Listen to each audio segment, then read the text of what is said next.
أعوذ بالله من الشيطان الرجيم. بسم الله الرحمن الرحيم. السلام عليكم ورحمة الله وبركاته. الحمد والتعظيم لله وحده، والصلاة والسلام على من لا نبي بعده، سيدنا ومولانا محمد بن عبد الله وعلى آله وأصحابه ومن تبعه ونصره ووالاه. أنك قد بلغت الرسالة وأديت الأمانة ونصحت الأمة. إن أريد إلا الإصلاح ما استطعت وما توفيقي إلا بالله، عليه توكلت وإليه أنيب. سبحانك لا علم لنا إلا ما علمتنا إنك أنت العليم الحكيم. رب اشرح لي صدري ويسر لي أمري واحلل عقدة من لساني يفقهوا قولي. أما بعد، قال الله تعالى في كتابه العزيز بعد أعوذ بالله من الشيطان الرجيم: لقد كان لكم في رسول الله أسوة حسنة لمن كان يرجو الله واليوم الآخر وذكر الله كثيرا. Sungguhnya kata Allah, bagi kamu pada diri Rasulullah itu ada suri tauladan, contoh ikutan yang terbaik, yakni bagi mereka yang mengharapkan pertemuan dengan Allah di akhirat, dan juga mereka yang mengharapkan rahmat, redha daripada Allah, dan mereka yang banyak mengingati Allah. Shadaqallahul Azim. Surah Al-Ahzab ayat 21. Yang dimuliakan Sahibul Muhtaram, pengurusi majlis pada program sambutan Maulid Rasul malam ini, pengurusi Masjid Syakirin, Tuan Imam, Tuan Bilal, dan seluruh ahli dan kuasa pentadbir masjid, para asatizah, muslimin muslimat, tuan-tuan dan perempuan yang dirahmati lagi dikasihi sekalian. Alhamdulillah, pertama-tamanya marilah kita memanjatkan rasa syukur kehadirat Allah pada malam yang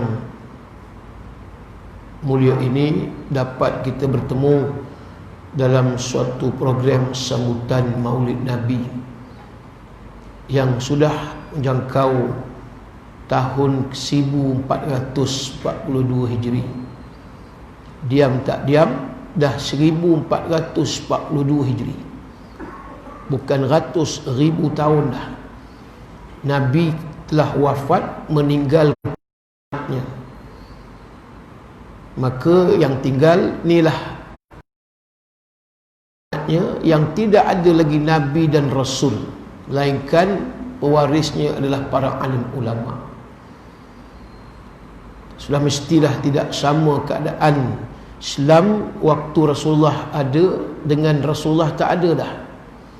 Sebab Rasulullah ada di depan umatnya, terasa, kita boleh tengok, kita boleh lihat, dan hilang rasa rindu. Tetapi bila dah berjauhan dan dah tak ada dah jasad Rasulullah, maka orang ada yang menurun keyakinan mereka terhadap Islam, keyakinan mereka terhadap Allah, Rasul, dan juga perkara yang gaib yang lain. Dan semakin terhakislah iman kita, dan semakin jauhlah takwa kita kepada Allah Subhanahu wa ta'ala. Tak ada jalan lain, tak ada cara lain, maka perlu kita balik kepada ajaran yang diperkenalkan oleh baginda Nabi Muhammad sallallahu alaihi wasallam dengan pakej imannya, ilmunya, ibadahnya, dan akhlaknya.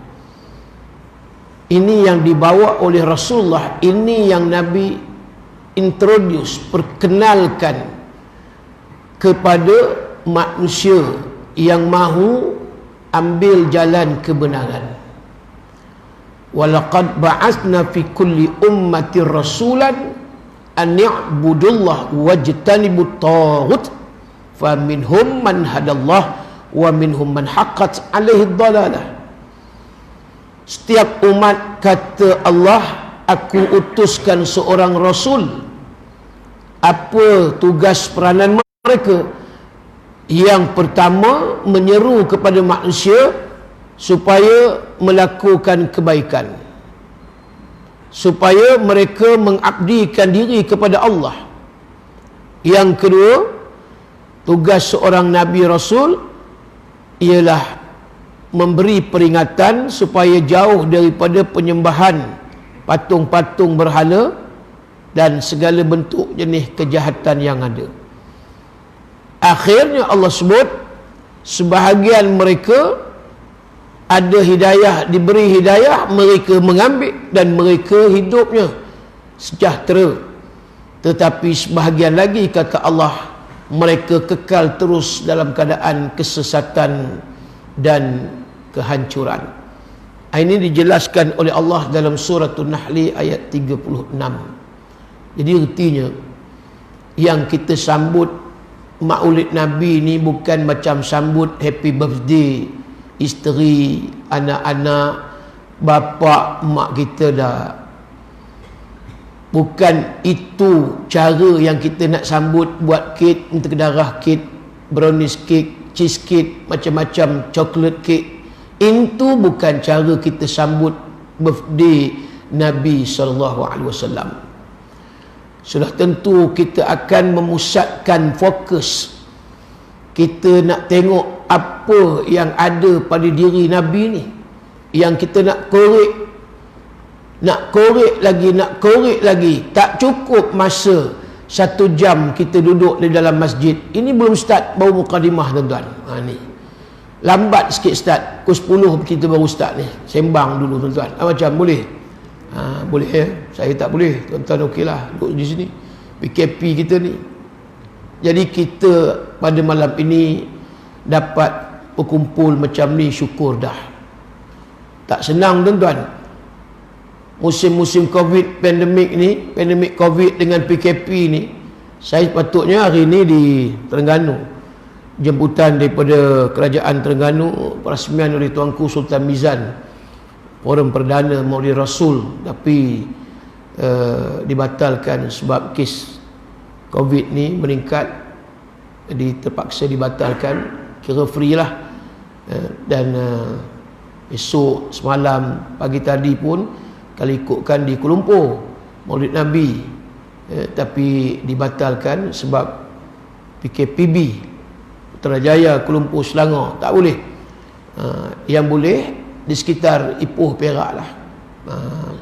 Marin di Batu Gajah, kemudian besok di Kampung Gajah, malam ni di Kampung Tasik, Kampung Tersusun Tasik Bercam. Alhamdulillah, tuan-tuan, kita boleh lagi bergerak macam ni. Syukur. Masjid Asy-Syakirin nak kena banyak syukur ni. Maknanya kita dapat lagi, sekali lagi, bukan hanya sekadar menyambut, tapi nak mendengar apa kisah pengajaran dan ibrah daripada peristiwa kelahiran baginda Nabi SAW. Maknanya dibangkitkan utusan Allah. Kita sedar bahawa di akhir zaman ini berbagai-bagai penghinaan terhadap baginda Nabi SAW dilakukan oleh puak-puak yang iri hati, benci, dan juga mereka yang memang akan terus memerangi umat Islam yang ada di seluruh dunia. Dalam hadis Nabi sebut, yushikul umam an tada'a alaikum kama tada'al akalatu ila qas'atiha. Faqala qail ya Rasulullah wa min qillatin nahnu yawma idzin. Qal bal antum yawma idzin katsirun walakinnakum ghusaa'un ka ghusaa'is sayli. Nabi sebut zaman aku hidup dengan zaman nak berlaku peristiwa ni tak lama lagi. Nabi kata, zaman apa tu? Seluruh dunia akan mengerumuni di mana sahaja ada umat Islam, negara Islam. Dan seumpama Nabi kata makanan yang tersedia di hadapan, tak sabar lagi dah mereka nak hancurkan Islam, negara Islam dan iman yang ada di dalam dada-dada kita, tuan-tuan. Quran sebut wadda katsirun min ahlil kitab law yaruddunakum min ba'di imanikum kuffara. Terlalu ingin mereka ahli kitab Yahudi Nasara untuk mencabut iman daripada dada orang yang beriman setelah mana mereka beriman. Ini statement kenyataan Allah di dalam Al-Quran, menunjukkan bahawa usaha orang-orang yang iri hati, bahkan kita boleh kata sifat dendam Yahudi, sejak daripada zaman Rasulullah berada di Madinah, perang Khaybar, mereka tewas kalah malu puak Yahudi pada waktu itu. Mereka cukup takut slogan yang disebut Khaybar ya Yahud, Khaybar ya Yahud. Bila mana mereka tewas, kemudian manusia muncul pula selepas Nabi Allah Musa, selepas Nabi Bani Israel, Allah utuskan pula Nabi daripada kalangan bangsa Arabi, daripada kalangan bangsa Arab. Lagi mereka meluap-luap kemarahan mereka dan langsungnya mereka tidak iktiraf Muhammad itu sebagai Rasul Allah, kerana di dalam otak mereka Nabi tak ada daripada bangsa lain melainkan daripada bangsa Bani Israel Yahudi. Itu pun bukan mereka taat pada Nabi mereka. Umat Nabi Musa, Bani Israel Yahudi, Allah larang mengail, mancing, tangkap ikan pada hari Sabtu. Ada orang puak Yahudi ni nak taat? Tidak juga. Akhirnya apa mereka buat? Teruskan memancing, mengail, tangkap ikan pada hari Sabtu. Lalu Allah ubah mereka jadi qiradatan khasi'in. Ini cerita sahih, cerita benar. Puak Nabi Musa, kaum Nabi Musa tadi, akhirnya diubah mereka jadi beruk, jadi monyet qiradah yang disebut tadi. Cuma kita nak tambah sikit, jadilah mereka seperti mana beruk-beruk mak ye. Itu tuan-tuan, sedap sikit bunyi mak ye. Tidak juga mereka taat kepada Allah, sehingga Allah sebut dalam Quran, ya Bani Israel azkuru ni'mati allati an'amtu alaikum wa awfu bi'ahdi ufi bi'ahdikum wa iyaya farhabun, kata Allah. Al-Baqarah.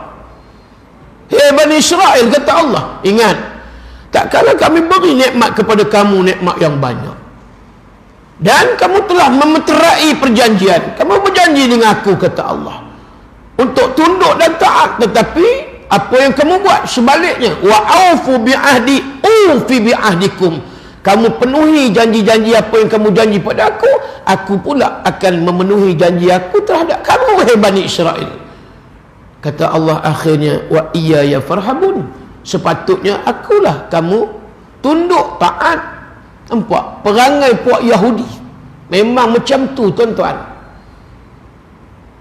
Bohong, menipu, dan mereka membelakangi apa yang sepatutnya mereka patuh dan taat. Tiba-tiba mereka tak say, kata orang Kelantan, tak embuh, kata orang Terengganu, tak sia, kata orang Perak. Mereka yuk tak sia Nabi yang Allah utuskan daripada kalangan orang Arab. Daripada mulanya Nabi Allah Ismail, kemudian di bawah ni keturunan Adnaniyah, sehinggalah kepada baginda Muhammad sallallahu alaihi wasallam.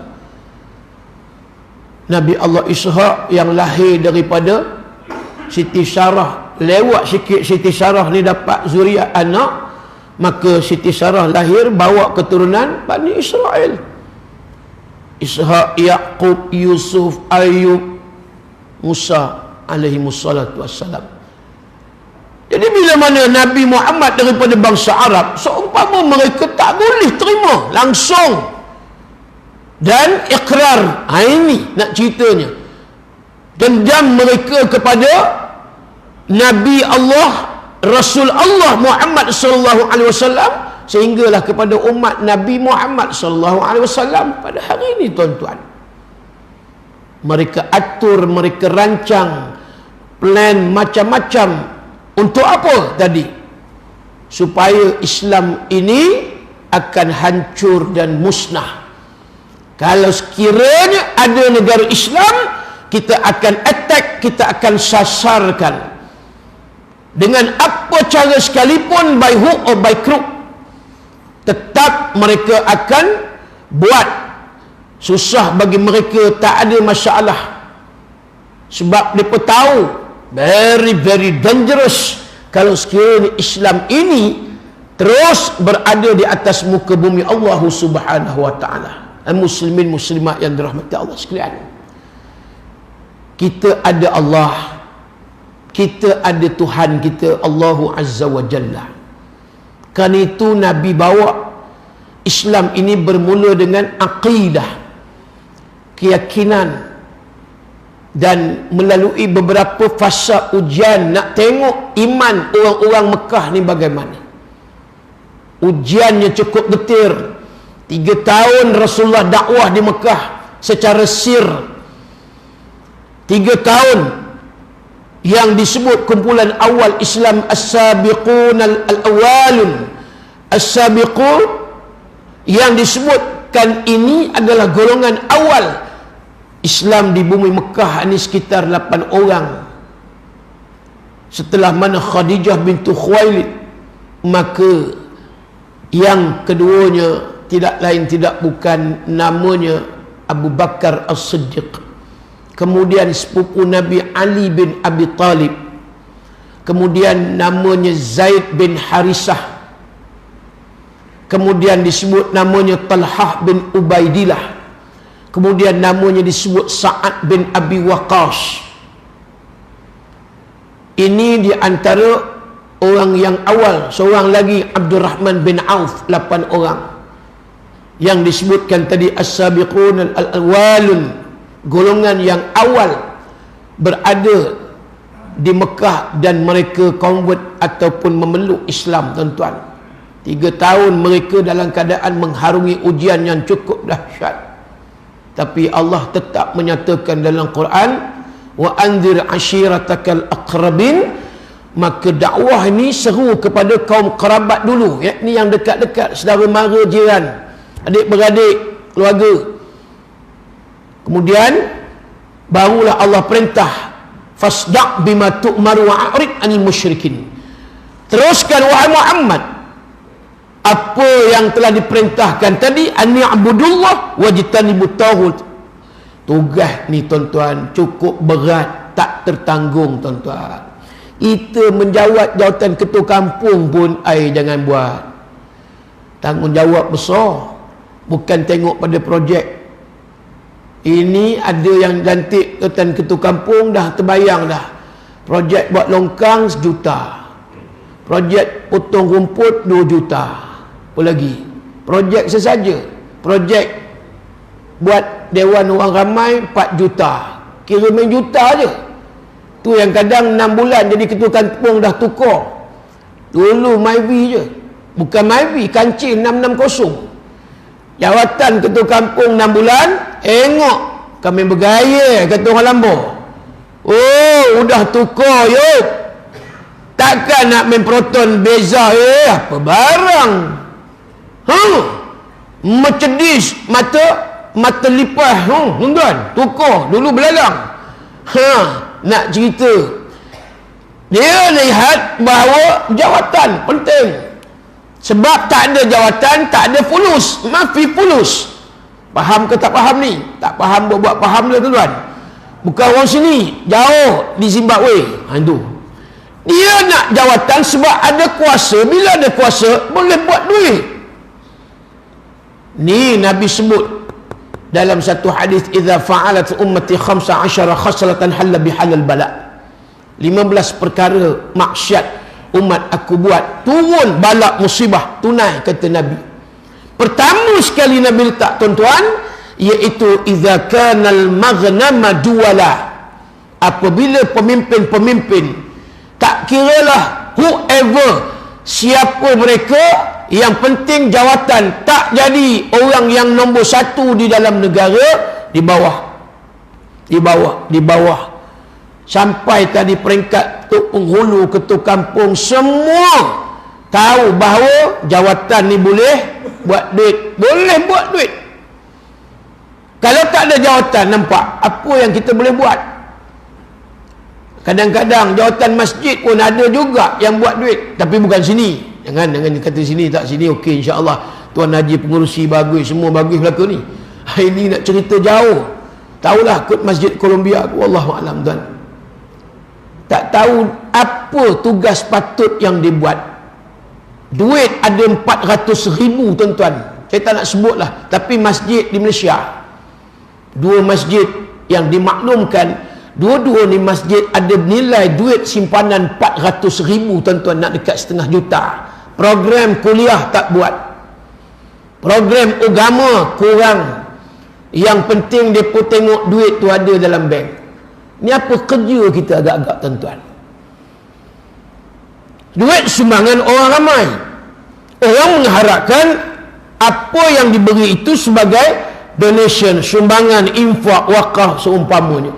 Berjalan. Buat program.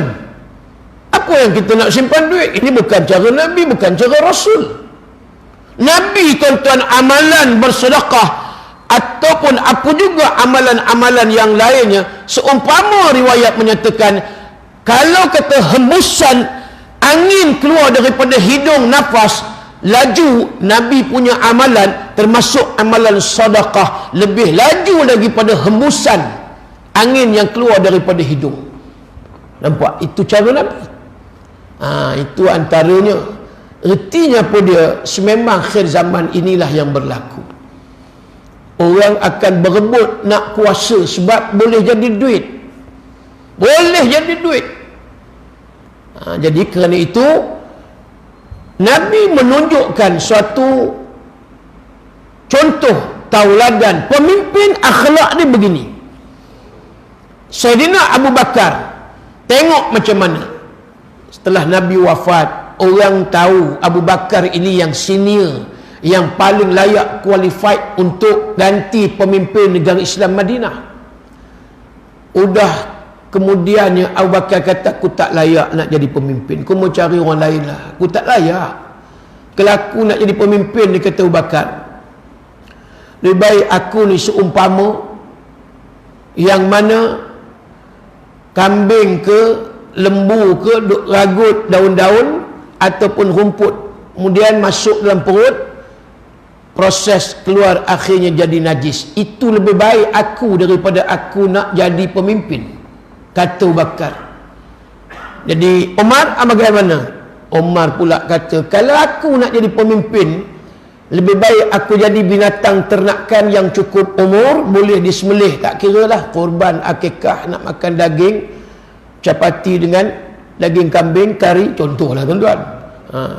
Jadi maknanya, aku itu lebih baik binatang ternakan yang dah cukup umur, kemudian disembelih oleh orang, lalu orang makan. Nama nak jadi pemimpin, tuan-tuan, Sayyidina Abu Bakar dengan Umar tak mau jadi pemimpin hari ni. Macam, tuan-tuan, beramuk tak dapat jadi pemimpin. Wah cakap lu, tu sebut tu. Ini tuan-tuan beramuk, berebut, tak dapat jadi pemimpin, udah monyok muka, merajuk. Jangan, sebab dia dah ada cita-cita. Cita-citaku, itu kan, menjadi orang kaya. Itu adik tegar dulu. Cita-cita nak jadi orang kaya. Pemimpin takkan aku nak jadi pemimpin je, mesti duit. Tuan-tuan, bukan sikit. Kita kata jadi menteri, tuan-tuan, ingat 1,200 ke gaji? 10,000 tuan-tuan, cekak 10,000 gaji. Tu yang kita dengar bila nama naik jadi menteri, Yahoo yang bedu-bedu, dah fikir dah macam-macam. Pencen semua hidup dapat, macam-macam lagi dia punya privilege, keistimewaan. Tu orang nak jadi pemimpin. Tapi itu bukan sebenarnya yang Islam letak. Sebab ingat, bila mana jawatan dia bukan privilege tetapi responsibility. Maknanya kita ingat bila jadi pemimpin, dipilih pemimpin, oh seronok. Sebenarnya ingat tanggungjawab. Sayyidina Abu Bakar, tuan-tuan, bila dia jadi pemimpin, ni kita akan contohi, nampak ini yang patut. Rasulullah tu dah tentu. Abu Bakar As-Siddiq, dia akan keluar daripada rumahnya sebelum masuk waktu subuh. Untuk apa? Dia bawa harta dia, duit dan seumpama dengannya, dia yang nak mencari fakir miskin untuk diagihkan harta dan duit kekayaan. Ini yang sebenar-benar pemimpin. Bukan selepas subuh kita lepas menteri darah, roti canai 14 keping, balul lagi dengan tosih telur, dengan telur-telur pun habis masuk ke dalam, tuan-tuan. Ni nak semut ni, lepas habis makan menteri darah, tidur pula.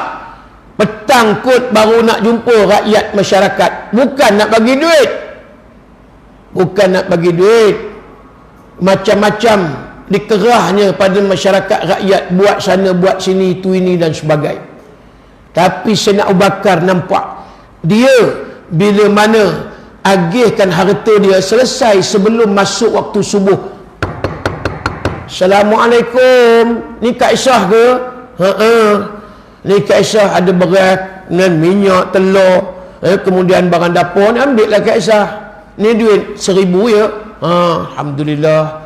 Subuh belum lagi. Assalamualaikum Pak Cat, ni ada duit sikit, kemudian adalah barang dapur, beras. Bukan beras yang biasa, tak main lah beras yang rega murah-murah. Tuan-tuan, Sayyidina Abu Bakar kurang-kurang dia ambil basmati, tuan-tuan, sekilo RM40 tu. Ini baru betul nak jadi pemimpin sangat. Tapi kalau kamu jadi pemimpin, duk penuh dalam bank duit kamu, duit yang kamu ambil daripada projek-projek yang masuk, ini bukan pemimpin. Esok di akhirat kalau Allah tanya, seduit kamu ambil bukan hak kamu, siapa nak jawab, tuan-tuan? Bukan kita yang jawab. Hak yang jawab adalah amalan. Ingat, la tazulu qadama 'abdin hatta yus'ala fi yaumil qiyamah. Di hari kiamat ni Allah akan soal satu. Sebelum kaki, kata Nabi, berganjak daripada Allah. Yang pertama, an umrihi fima afnahu, umur kamu apa yang dah kamu buat. 60 tahun, berapa banyak kita dah beramal, tuan. Rasa macam umur ni panjang ni banyak amal. Kerja berapa lama, baru pencen, baru boleh ke masjid. Masa tak pencen, taubat tak pergi masjid, tuan. Belum pencen sibuk meeting sana, meeting sini, kursus sana, kursus sini. Balik kerja dah lambat ustaz, pukul 7, tak sempat nak ke masjid.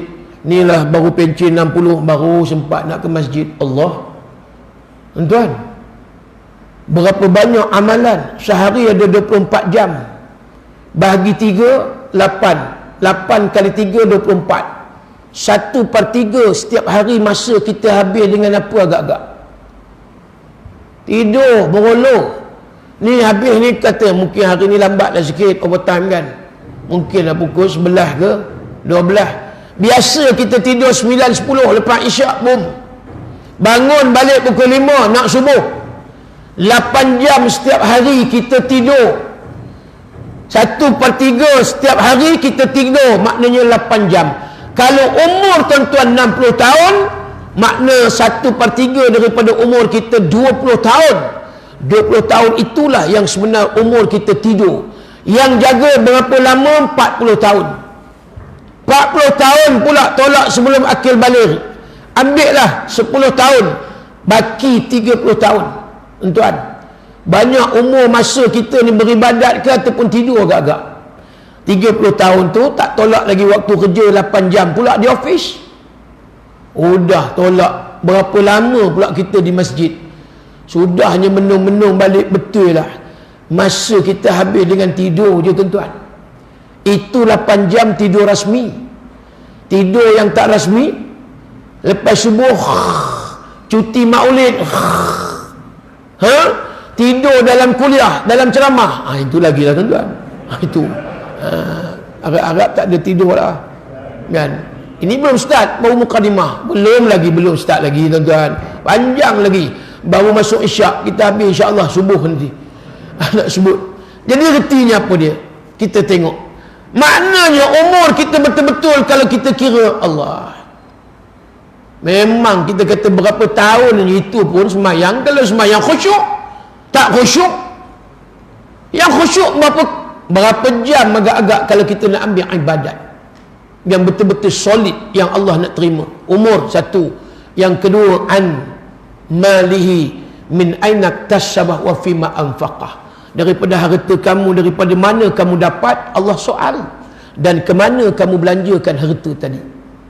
Kalau ambil suri tauladan contoh Nabi tadi, nampak kalau kita kata air terjun tu laju terjun Nabi punya amalan lagi laju, amalan sedekah. Nabi tak boleh simpan duit di rumah, ada je Nabi bagi, ada Nabi bagi. Itu sifat yang kita nak ambil maulid Nabi ni, di antaranya pemurah Nabi tuan-tuan. Nabi jenis tak kisah duit, bukan maksud jenis boros, bukan ni Nabi ni kaki shopping, benda yang bukan. Nabi ni manfaatkan harta. Nabi tak boros, tapi dalam masa yang sama Nabi tak kedekut, Nabi tak bakhil. Yang Nabi ajar sahabat ni. Sebab itu Abu Talhah, bila mana dia mendengar berita wahyu Allah sudah turun, Allah Subhanahu wa taala menyatakan dalam surah Ali Imran ayat 90, lan tanalul birra hatta tunfiqu mimma tuhibbun.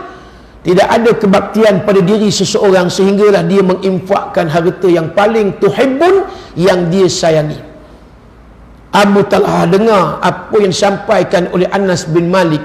Dia jumpa Nabi Rasulullah, kata Abu Talhah, aku nak serahkan kebun, namanya kebun Birhaq ataupun Bayruhaq, di dalam kawasan Masjid Nabawi sekarang tuan-tuan. Tak adalah tapak dah, habis lah.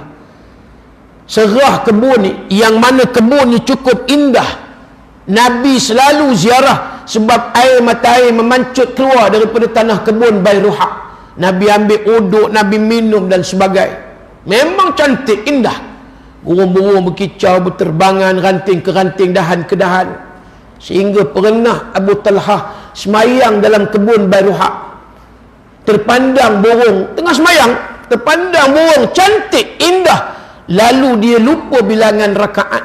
Allah, ini menambah-nambah lagi hati dia. Dia tidak mahu menyimpan harta, sebab dunia ini sebenar-benarnya boleh melalaikan. Itu dia ambil. Ini ya Rasulullah, aku nak serahkan semua kebun tamar yang 2 kali berbuah setahun ni, ambil. Aku nak beri serah pada Islam. Allah tuan-tuan. Apa sebab? Kepimpinan melalui tauladan. Leadership by example. Kepimpinan melalui tauladan. Ini baru betul pemimpin. Tapi kalau kita nak penuhkan perut temolok kita, kroni-kroni kita, ini Nabi kata maksiat. Idza kana al-maghnam duwala, diagihkan harta kepada orang-orang tertentu, kroni-kroni, berlakunya kronisma, nepotisma dan seumpama dengannya. Ini tuan-tuan, jangan kita beria berbenar nak berebut jadi pemimpin. Pemimpin keluarga pun dah cukup dah. Itu pun tak tergalah. Orang kata apa dia, tanggungjawab, bebanan. Bukan senang nak didik anak cara akhlak Rasulullah akhir zaman. Oh, bukan senang tuan-tuan. Tengoklah hari ni. Dan tengok malam ni, berapa ramai betul-betul anak kita yang boleh hadir. Anak-anak kita, anak dara, anak muda kita yang laki. Nampak? Tak ramai tuan-tuan. Yang ramai nampak bakar-bakar jenazah yang nampak. Itu banyak tuan-tuan. Itu nak kata apa? Saya 20 tahun lebih dah. Orang kata apa dia, terlibat dalam bidang dakwah. Masuk TV, keluar TV, radio, keluar radio, dalam negara, luar negara. UK, Europe 10 tahun. Di Perancis. Tahun lepas baru pergi Perancis. Sebelum tu pun pergi Perancis. Sikit lagi saya cerita tentang isu Perancis ni. Apa ceritanya ustaz ni? Tuan, kita hari ni gersang, kemarau, kontang daripada penglibatan anak-anak muda dengan program-program agama ataupun program pengimarahan masjid. Ni tidak ikut contoh Nabi. Nampak? Sebab apa agak-agaknya? Ialah sekolah kebangsaan, sekolah menengah. Saya pun sekolah menengah SCS Anglo China School di Medan Kid. Saya bukan aliran agama daripada bawah dah. Saya sekolah SCS Medan Kid. Tahulah siapa yang SCS dulu. Tak renang siap. Saya tak minat renang sebab pakai seluar pendek. Dah jaga dah di situ aurat. Yang jenis minat boom, swimming terang, seketul je nampak tuan-tuan, kan? Ya, saya tak minat. Duk amui dalam tu dengan campur lelaki perempuan. Tak apalah, kena rotan-rotan lah. Siapa tak kenal Mr. Brand? Oi tuan-tuan, disiplin master Mr. Brand. Kalau yang ke sekolah STS kenal Mr. Brand. Piap, tak apa. Rotan-rotan lah, aku tak peduli. Aku tak nak masuk kelas renang. Yang setiap hari Rabu kot, dia ada seminggu sekali. Tu yang tak tahu renang tu, memang kalau masuk kolam mampu tuan-tuan lemah. Nak ceritanya tak minat berenang. Sebab tu campur lelaki perempuan. Kalau hak lelaki je, kalau boleh kita pakai seluar panjang, tak apa. Itu nak ceritanya. Ya, bila mana kita lihat ketika mana hari ini Islam dalam keadaan yang cukup dahsyat, tekanan yang terpaksa kita terima hari ini di akhir zaman. Sebab apa agak-agaknya ni, kita nampak yang betul-betul nak menghayati program merancang apa dia aktiviti agama ni, agak-agak yang nak libat sungguh-sungguh ni tuan-tuan, anak muda ni memang sangat-sangat kurang. Susah kalau kita nak katakan anak muda ni boleh minat nak jadi seorang ustaz umpama contoh, ataupun nak jadi imam masjid. Alah, takkan itu je Islam. Tak, memang kita pun sedia maklum Islam lebih lagi. Tapi bila hari ini,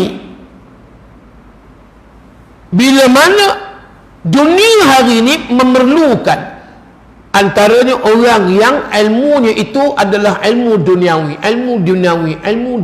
Tuntutan ilmu dunia itu lagi kuat daripada tuntutan ilmu agama. Sekadar mana kamu nanti habis 30 juzuk boleh jadi imam, lepas tu dah boleh jadi Bilal, lepas tu boleh jadi ustaz. Kalau ada tokoh nak jadi ustaz pendakwah umpamanya, akhirnya nampak minat daripada kalangan masyarakat Islam kita yang nak berada di dalam kelompok orang yang minat dengan ilmu agama ni semakin kurang.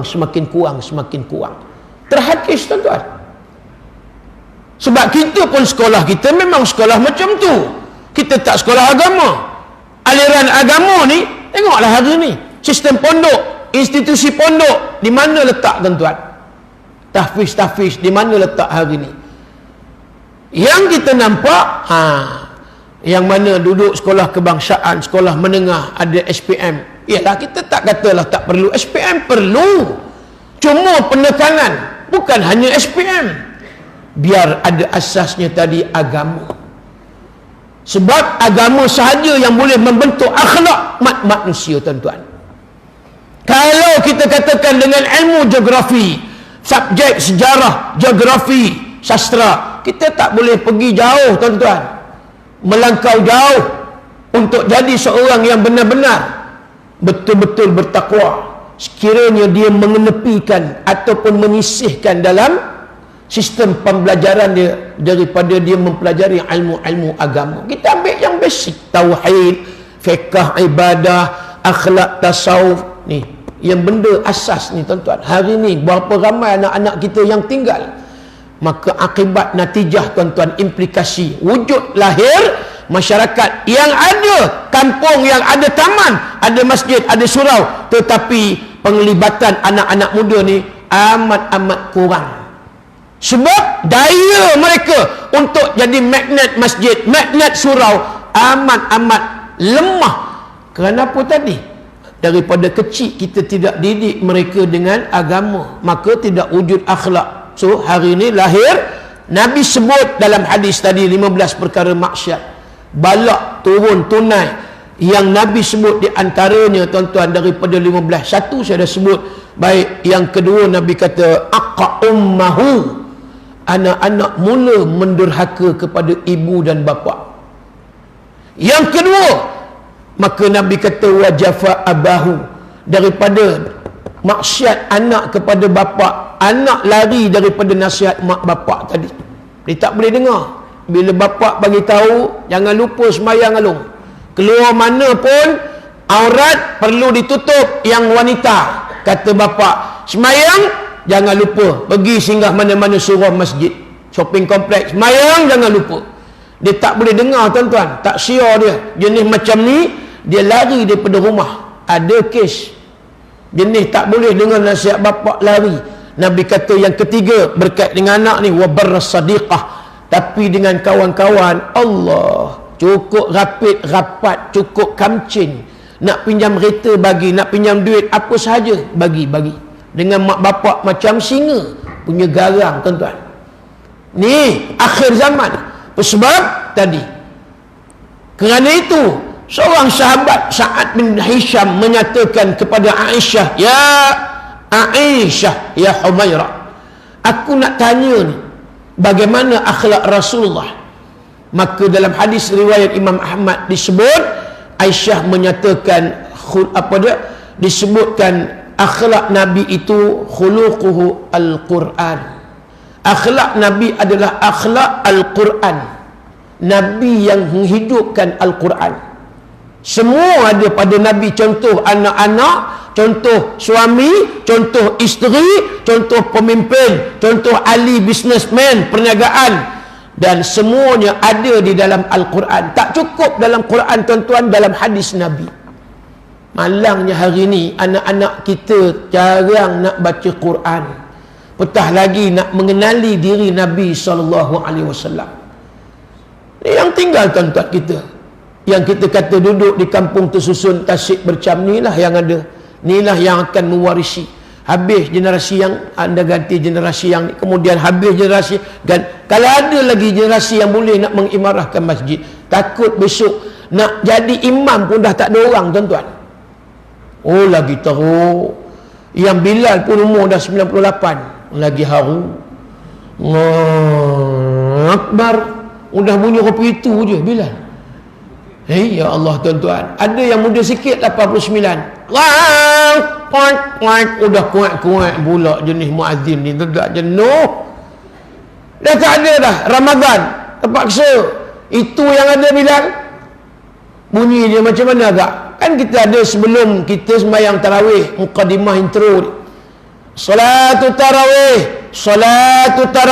Kan? Tu antaranya. Kemudian fadlan min Allah Ta'ala wa ni'mah. Itu nampak. Itu je gaya tinggal tuan-tuan. Wa ma'firatahu wa rahmah. La ilaha illallah. Bunyi kita pun takut tuan. La ilaha illallah wa la syarika lahu lahul qadir. Tiba-tiba qadir aja. Oi, sebut elok-elok. Dah tak ada ustaz. Itu yang ada. Yang kita nak la ilaha illallah wahdahu la syarika lah, lahul mulku wa lahul hamdu yuhyi wa yumitu wa huwa ala kulli syai'in qadir. Dah tak ada yang tu yang kita nak tu. Subhanallah ma'bud, subhanallah mawjud, subhanallah kutu abadah. Sudah kutu abadah. Kutu ni kepala rambut, bukan kutu berada, futu. Dia balun kutu abadah. Lebih kurang ustaz. Di kampung-kampung itu yang kita bunyi besok, itu yang ada. Habis dah, tak ada. Subhanal malikil ma'bud, subhanal malikil mawjud, subhanal malikil hayyil ladzi la yanamu wa la yamutu futu abada. La yanamu futu abada. Dah tak ada dah bunyi yang betul. Bunyi malikil ma'bud, malikil ma'dud. Benda macam orang jual makjun bunyi. Ini besok akan berlaku, tengok. Allahumma shalli ala Muhammad. Esok itu bunyi, nampak? Tak apa benda mana? Allahumma shalli ala Sayyidina Muhammad. Bila okey, makmum pula. Udah kuih lagi haru. Apa selawat kopi ini? Akan datang tak kata mustahil, tak mustahil, akan ada. Allahumma salli ala rasulika sayyidina wa nabiyina wa habibina wa syafi'ina wa dhukhrina anta maulana Muhammad. Tahu sayup bunyi, jom balik. Macam selawat sallallahu alaihi bunyi, jom balik. Itu. Ni akhir zaman tuan-tuan. Tu yang kata betapa pentingnya generasi Y, New Millennium, generasi borderless world, generasi sophisticated yang canggih manggih, yang dunia tanpa sempadan. Saya sebut ni tuan-tuan, bukanlah semua tempat. Pengalaman saya kata tadi 10 tahun di UK, Europe tuan-tuan. Di negara Eropah hari ini perkembangan Islam cukup menarik. Very beautiful Islam in Europe now hari ini. Mufti Bosnia Herzegovina sebut inilah antara. Memang seronok tengok Islam di Eropah, di UK tuan-tuan. Sebab masjidnya Imarah, mereka tahu mereka nak hidupkan Islam ni cukup mencabar, susah, menghadapi macam-macam kerenah pemimpin-pemimpin negara kafir, bukan negara Islam. Sebab itu bila dah dapat satu masjid yang mereka bina dengan duit sendiri, mereka cukup jaga tuan-tuan. Saya tak pernah lagi jumpa Tok Siak umur 18 tahun, 19 tahun. Tapi di masjid yang ada dekat Manchester di England tuan-tuan, Tok Siak antara 18-19 tahun aja umurnya dah jadi Tok Siak. Jangan terkejut kalau kita esok manalah tahu anak bawa jalan ke England, tengok masjid Tok Siak, kita kata ya Allah, aku Tok Siak, aku tengok dia punya umur dengan aku ni berapa puluh tahun beza, aku ni kira nak meninggal lah. Tok Siaknya 18, 19 tahun, 20 tahun, muda-muda tuan-tuan. Nampak? Macam mana anak-anak muda mereka diajar cintakan Islam, cinta Allah, cinta Rasul. Hari Jumaat tuan-tuan, penuh masjid seawal jam 11 pagi. Bukan kata tunggu pukul 1. Kita lagi berapa minit? 2 minit lagi zuhur Jumaat. Tak masuk lagi, duduk di luar, belum lagi azan, duduk lagi. Padahal kan masa yang ada boleh kita buat tazkirah sebelum khutbah. Tak boleh nak buat sebab datang lewat. Tapi kalau kita tengok Islam di barat tuan-tuan, tengok macam mana di New Zealand. Saya dah sampai di Australia, saya dah sampai Republik Czech di Austria, bukan Australia, Austria, Republik Czech, Germany, Norway, Switzerland, Sweden, France, di Belgium, apa lagi tuan-tuan nak sebut, di apa dia, Italy. Nak ceritanya kebanyakan negara-negara Europe yang tadi hebat Islam mereka, mereka cukup sayangkan Islam. Mereka tak berbalah bergaduh sebab politik, mereka tak balah tak gaduh sebab berlainan ideologi fahaman mazhab. Mereka united tuan-tuan. Ini yang kita nak, ini yang kita sangat-sangat rindui. Inilah doktrin, inilah cara pemerintah Nabi negara Islam Madinah, yang Nabi berada di Madinah pelbagai kaum, bangsa dan juga agama, Yahudi, Kris, Majusi, semua ada. Tapi kenapa elok tuan-tuan? Nabi memerintah dengan Al-Quran, dengan hadisnya. Maka dijulang dustur perlembagaan constitution, yang mana Nabi ambil Quran take the first place, dan Nabi ambil pula hadis sebagai take the second place. Aman damai orang-orang Islam yang berada di Madinah lebih kurang 10 tahun. Yang disebut pemerintahan Islam pada waktu itu di bawah pemerintahnya Rasulullah SAW. Nabi dah tunjuk dah. Sebab itu Allah kata, wa ma atakumur rasul fakhudhuh wa ma nahakum anhu fantahu. Apa-apa yang ada pada Nabi kamu ambil, apa yang dilarang ditegah oleh Nabi jauh, jangan ambil. Mudah, tapi kita nak buat, nak apply, nak implement tuan-tuan, ini yang susah. Nampak? Ini yang susah. Motivasi hadis Nabi kata apa dia? Irtanim khamsan qabla khamsin.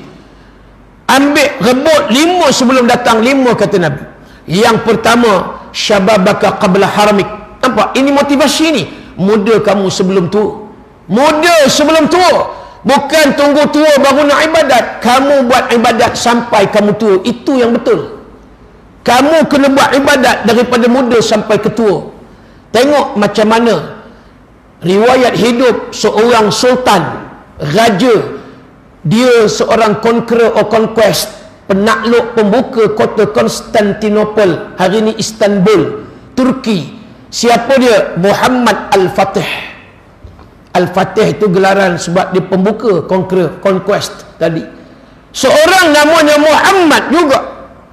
Nabi pernah sebut dalam hadis yang sahih, Nabi kata akan lahir seorang raja yang hebat. Lahir raja itu raja yang adil, raja yang warak, raja yang cukup mulia. Dan dia akan memiliki bala-bala tentera yang cukup berkualiti, yang bertakwa. Nabi tak namakan raja tu Muhammad. Nabi general umum Nabi sebut seorang raja yang baik, bakal menjadi pembuka kota Konstantinopel. Kalau bahasa kita kata masin mulut Nabi, bahasa kita lah. Makna Nabi cakap, Nabi sebut, Nabi dah boleh nampak kasyaf, Nabi boleh pandang jauh dah. Apa inilah yang disebut rajanya Muhammad Al-Fatih, daripada bapaknya Sultan Murad yang kedua.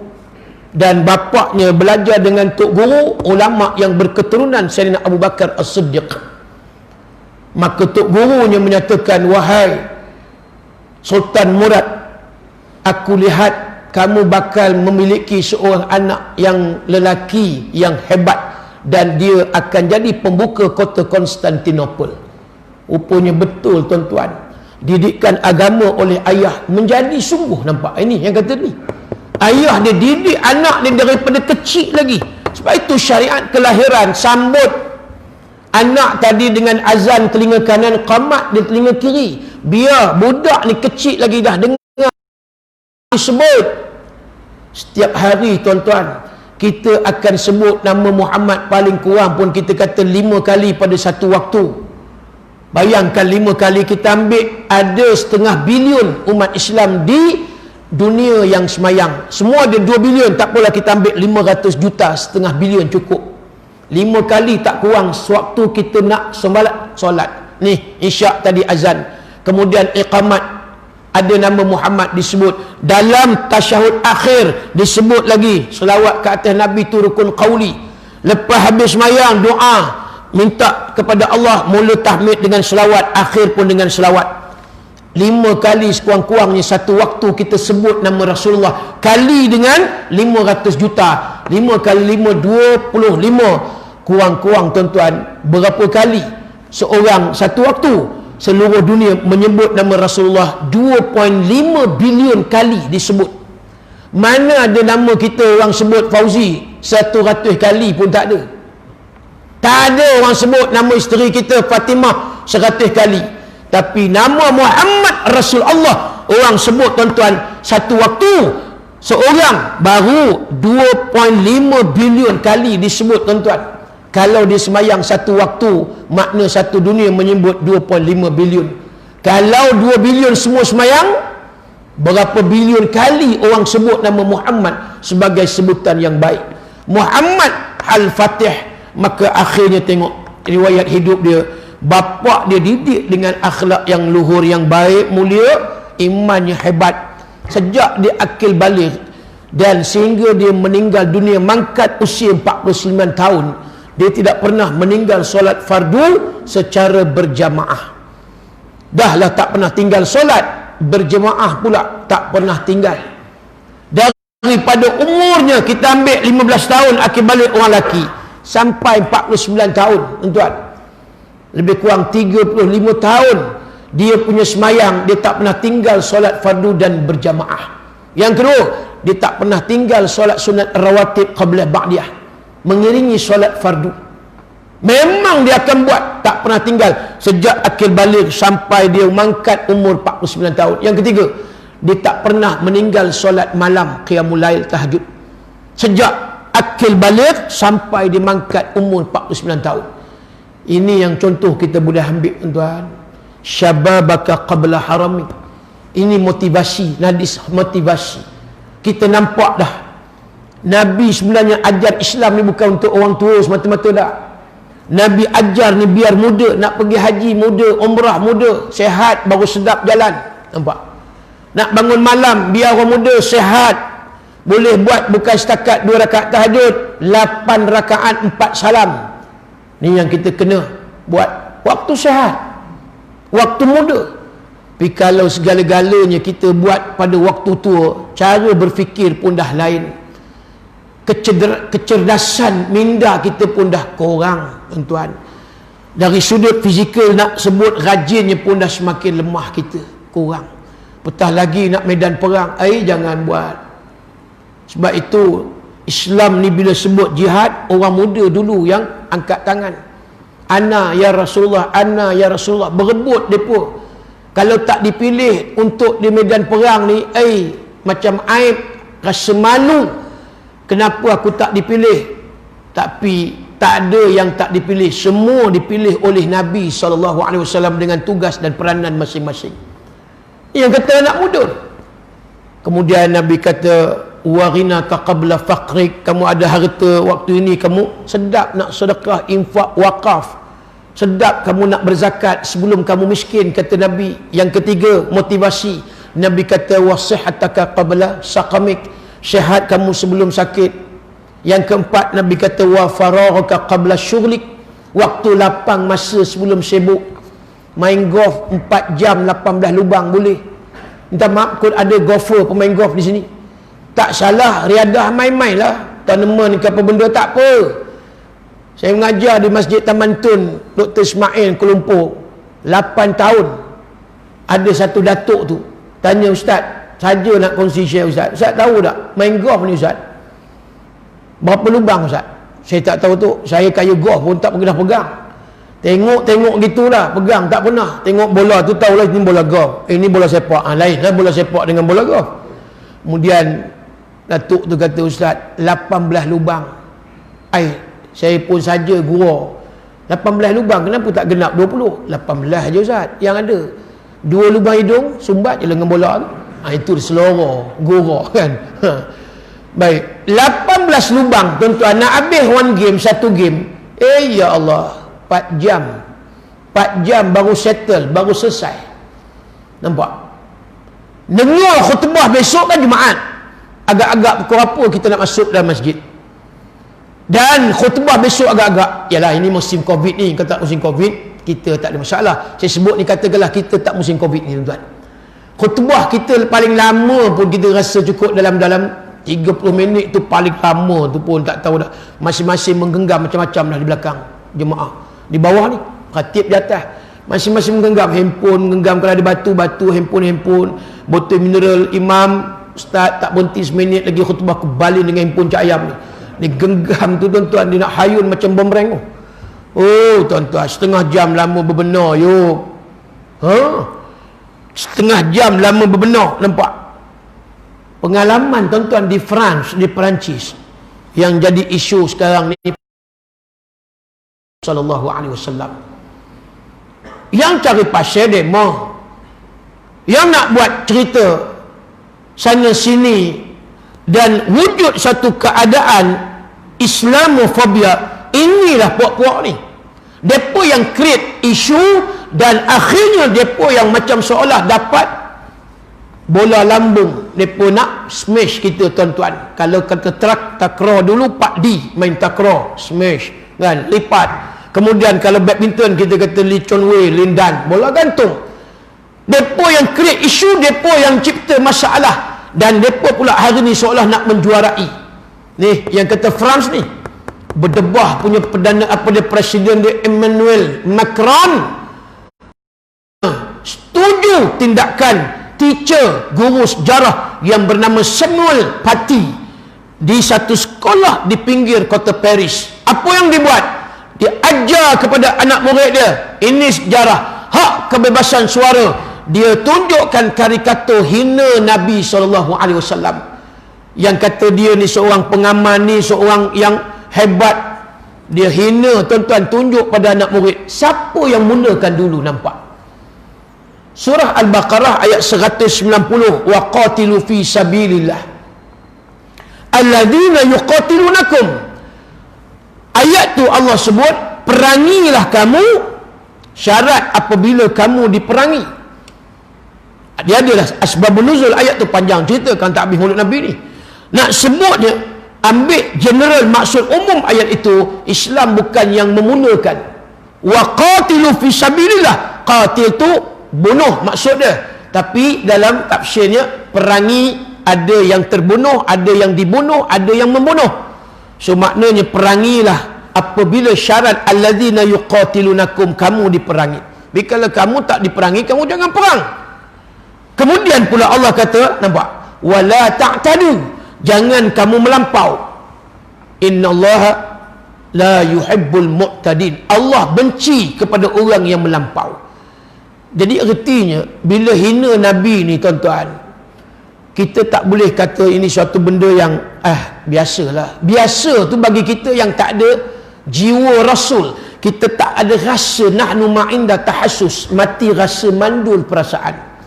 Sebab tadi ila azan pun kita tak ada nak ulang ataupun nak sebut nama Muhammad. Syahadu anna Muhammadar Rasulullah.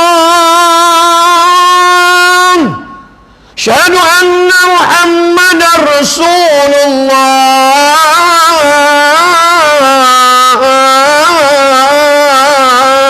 Bukan Kedah, Mekah punya azan.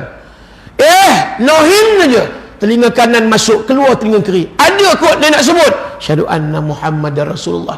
Jenis macam ni tuan-tuan, cerita isu orang hina Nabi. Ada dia kisah, ada aku kisah. Boleh dia cakap macam tu lagi tuan-tuan. Sebab kita hari ni dalam keadaan ramai umat Rasulullah yang tak ada rasa cinta kepada Nabi. Sebab itu isu orang hina Nabi, kita tak ambil pot. Kita kata lantak demo lah. Lantak demo. Bukan negara kita, negara Perancis. Biarkanlah.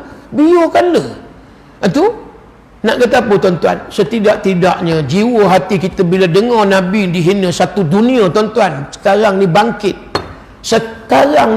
satu dunia. Sebab bila mana Presiden Perancis Emmanuel Macron bersetuju kebebasan suara, lantaklah dia nak hina Nabi, itu pedulikan. Contoh, dia tak ambil sensitiviti umat Islam yang ada di seluruh France berapa juta, daripada 60 juta penduduk, lebih 10 jutanya Muslim tuan-tuan. Bukan sikit. Paling ramai negara Eropah, negara yang mempunyai umat Islam. Kalau di Norway tak sampai pun 1 juta, lebih kurang dalam 600,000, 700,000 Muslim. Tapi ada masjid. Di Oslo ada masjid. Kemudian di Sweden, daripada 8 juta penduduk, 1 juta Muslim, tak sampai pun 3-4 juta. Di Switzerland, 8 juta lebih kurang penduduk, Switzerland, Geneva, ada 1 juta Muslim. Di Germany ada 70 juta penduduk, 4 juta sahaja Muslim. Di Frankfurt sahaja ada 70 buah masjid tuan-tuan di Frankfurt. Belum lagi di Berlin pun ada masjid dan yang lain. Baik, di Belanda, Netherlands, tahun lepas saya dijemput untuk baca khutbah di Masjid Baitur Rahman di Rotterdam, tak jauh dengan Amsterdam di Belanda tuan-tuan. Nak cerita di Belanda 20 juta penduduk, 2 juta Muslim.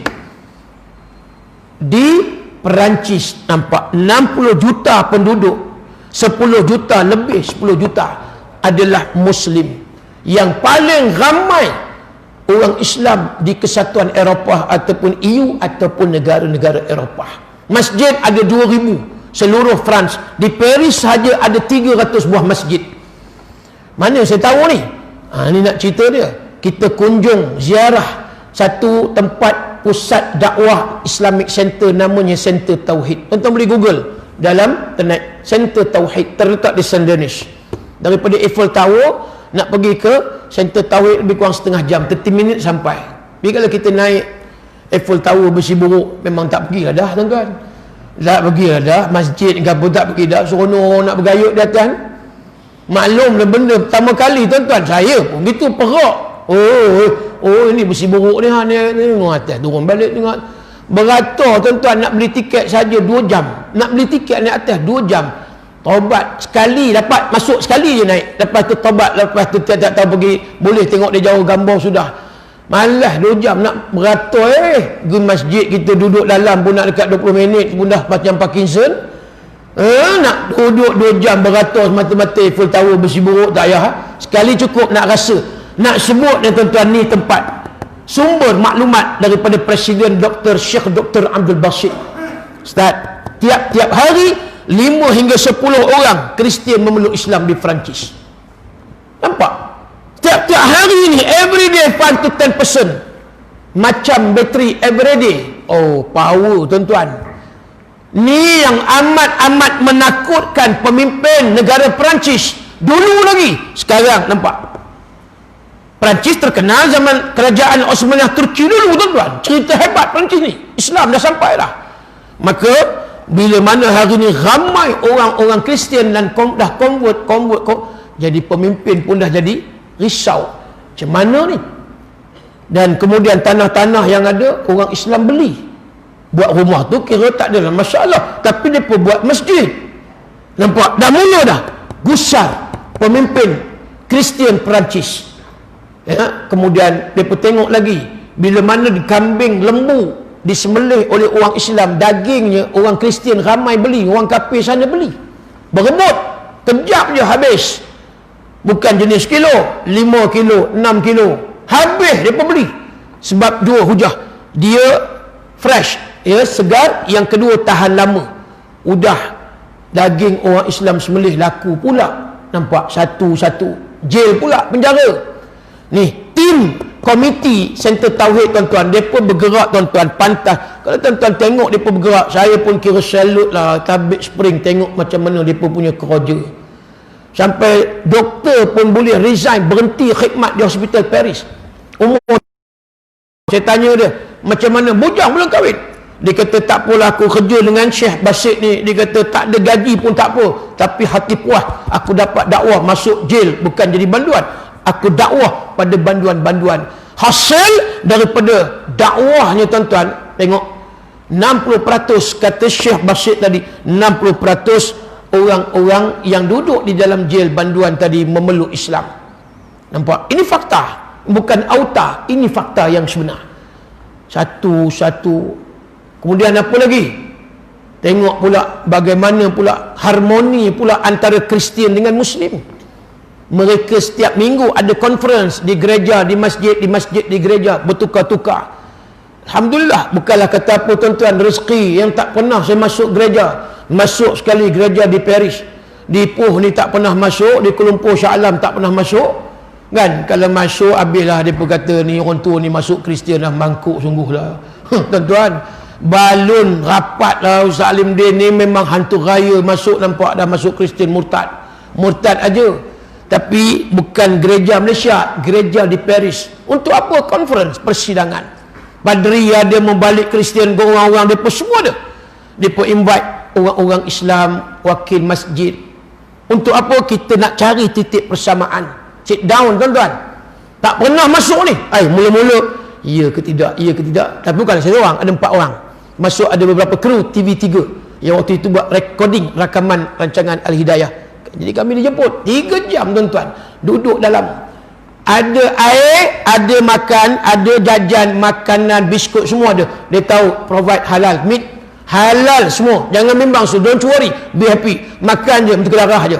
Memang waktu sejuk, memang sedap pula menteri darah waktu tu. 3 jam tuan-tuan, 3 hours brief. Okey, mula dengan Kristian dulu, sebab dia tuan rumah. Buka Bible, buka satu-satu. Cerita apa benda yang cerita Nabi Isa begini-begini. Any question? Kalau ada soalan, tanya. Baik, habislah. Orang Islam pula. Okey, kita pula giliran buka tafsir Quran. Bukalah surah Maryam, Ali Imran, cerita Nabi Isa, Maryam pun semua. Cari titik persamaan, jangan perbezaan. Cerita-cerita. Okey, kita pula tanya. Any question? Tanyalah. Apa yang nak ditanya? Tuan, harmoni. Duduk dalam gereja, berbincang dengan padri-padri membalik Kristian, tak langsung bergaduh. Sebab itulah kejayaan nampak orang-orang Kristian memeluk Islam. Bila mana kita hujah dengan Quran gini, mereka nampak kebenaran Islam itu yang sebenar. Bukan Nabi Isa itu disalib, tetapi diangkat oleh Allah. Dan nanti bila nak kiamat, diturunkan pula Nabi Isa dan berjaya membunuh Dajjal. mereka boleh terima tuan-tuan, cari titik persamaan. Kiamat mereka tahu, Kristian mereka tahu kiamat akan berlaku, akhirat wujud.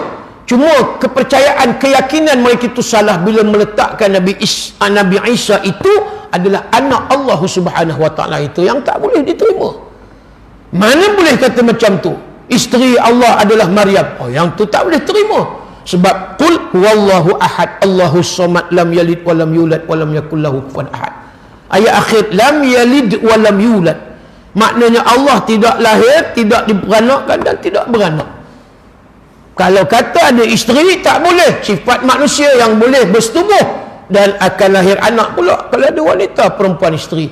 Kalau kata ada anak, maka macam ada kelemahan sama dengan sifat manusia. Laisa kamitslihi syai'un, Allah sebut. Tak ada yang sama makhluk dengan aku, kata Allah.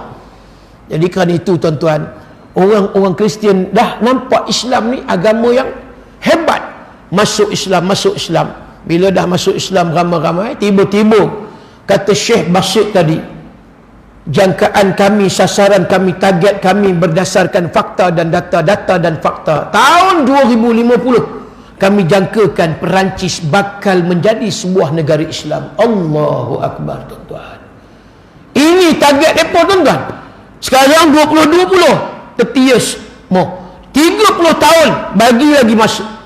Apa akan jadi Perancis? Tengok. Ya ataupun tidak bakal menjadi sebuah negara Islam berdasarkan data dan fakta yang disebutkan Syekh Abdul Basit tadi. Kita kata mereka optimis, yakin tuan-tuan, bukan cakap omong kosong, yakin. Tuan-tuan pergilah tuan-tuan Perancis lepas habis Covid besok, ada rezeki. Jangan pergi seorang, ajak saya Ustaz Alimdin.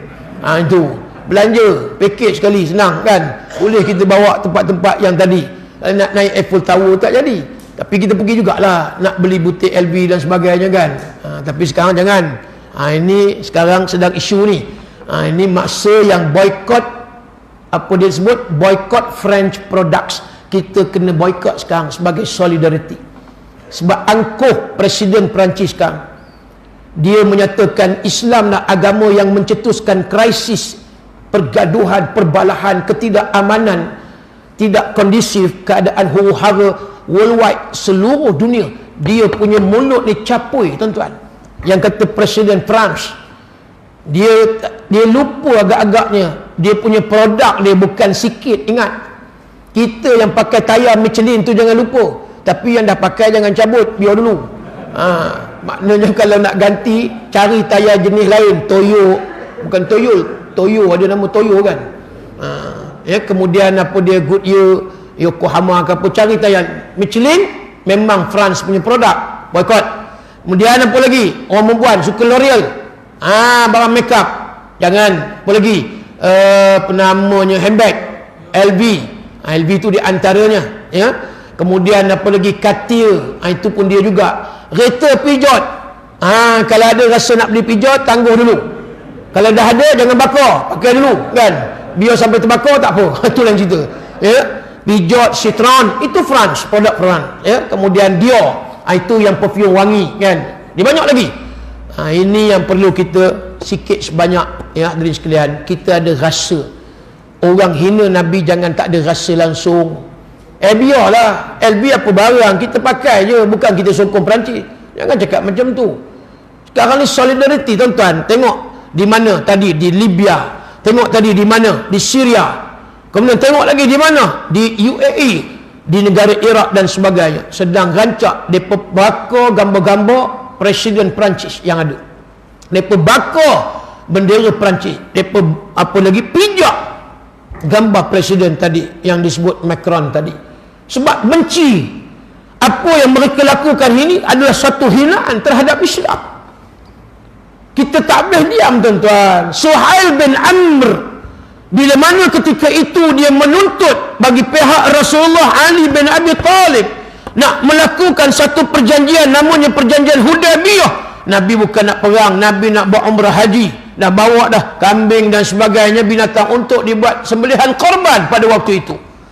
Tiba-tiba dihalang tuan-tuan. Dah nak sampai dah ke Mekah ni, gerbang ni, pintu, maknanya pintu gerbang Mekah nak sampai dah di Hudaybiyah, border ni.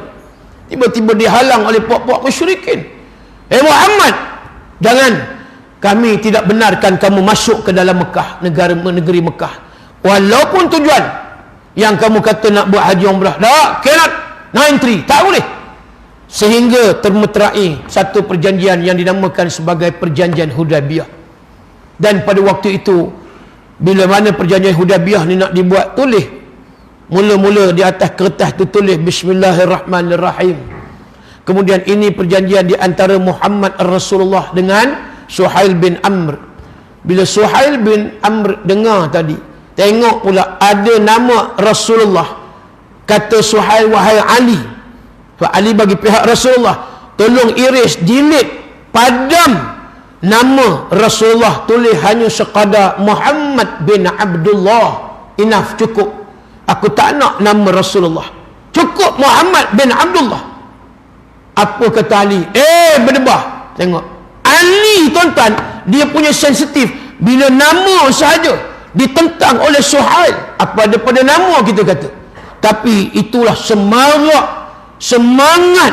cinta yang menebas di dalam jiwa Ali bin Abi Talib seawal lebih kurang 9 tahun Islam bersama Rasulullah.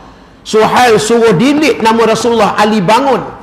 Macam kita kata, ni aku nak jengkel ni aku nak, ni nampak ni nampak penampar ni. Macam tu lah.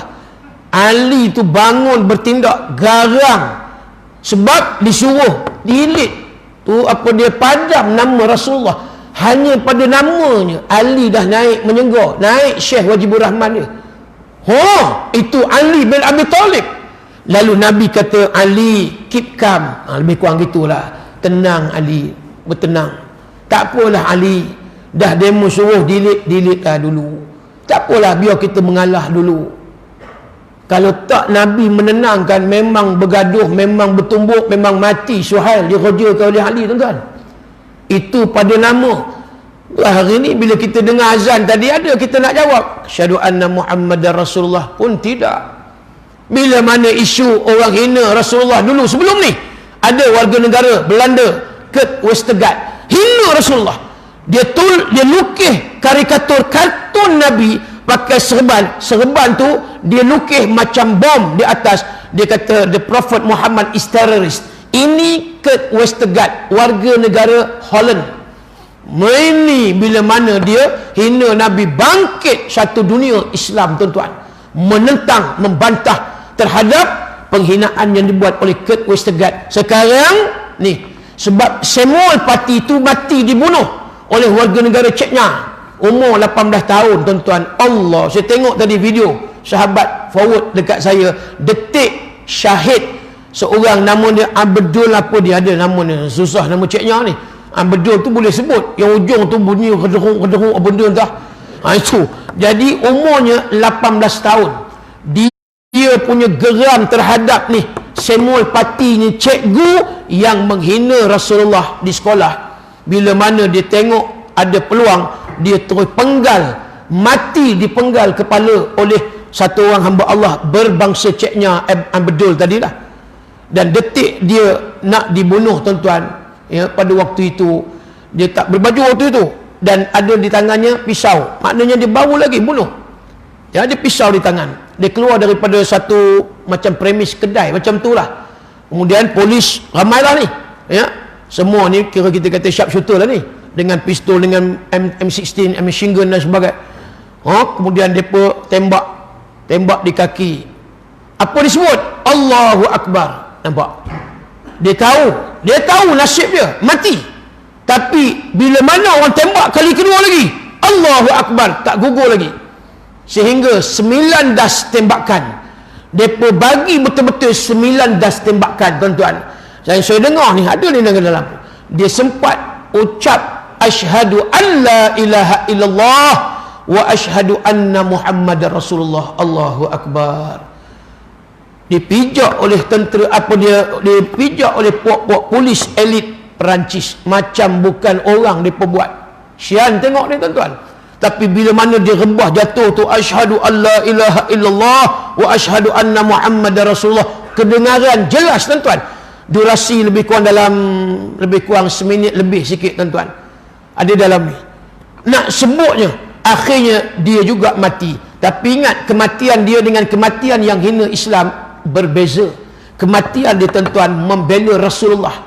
Kematian si berdebah Samuel Pati, cikgu sejarah yang mula mencetuskan suasana Islamofobia ni, ini si berdebah ni. Dan akhirnya puak-puak ni menuduh Islam radikal pengganas. Ini puak-puak radikal pengganas, ini fundamentalis, ini ekstremis, ini puak-puak haluan kiri. Oh, maka disebut ni yang katakan perbalahan, pergaduhan, perang dunia berpunca daripada Islam. Tuan, Nabi tak suruh pun kita perang. Tapi syarat bila mana kita diperangi, biar kita faham betul-betul. Lebih 27 peperangan yang Nabi mengetuai sebagai komander. Yang perang Badar, siapa yang mula dulu? Musyrikin. Mereka tak puas hati pada Nabi. Daripada Mekah, tuan-tuan, kalau naik bas 6 jam, mereka jalan kaki, mereka kenderaan dengan kuda berapa ratus kilometer, 600 kilometer, semata-mata nak bunuh Nabi. Siapa yang mulakan dulu? Akhirnya kalah. Perang Uhud macam tu juga, sanggup daripada Mekah, dendam tak habis lagi. Sebab perang Badar mereka kalah, kali ini mereka menang sebab kesilapan sedikit daripada pihak tentera Islam. Mari lagi perang Ahzab, kali ini mereka kalah. Kemudian perang Hunain dan yang lainnya. Lebih daripada 27 peperangan, kesemuanya kita lihat bukan berpunca daripada Islam.